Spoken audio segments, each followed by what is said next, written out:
I'm Kanisa from the Pudding Bar, and today we're going to show you how to make our original Belgian waffle mix.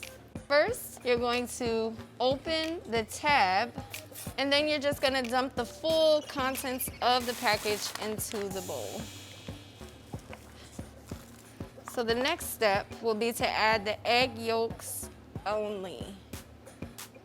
This is going to ensure that adding the egg whites last will make for a fluffy waffle on the inside and a crisp texture on the outside. Next, we're going to add our vegetable oil, and you can use any type of oil you like. Some customers like peanut oil. Lastly, we'll add our milk.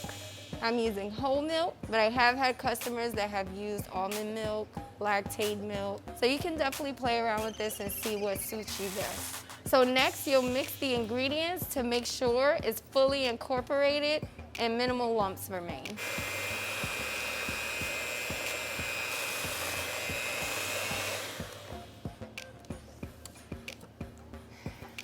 Lastly, we're going to add our egg whites.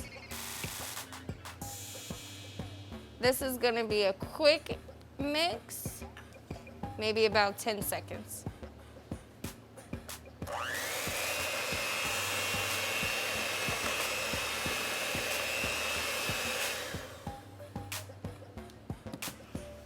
And there you have it, your Belgian waffle mix batter.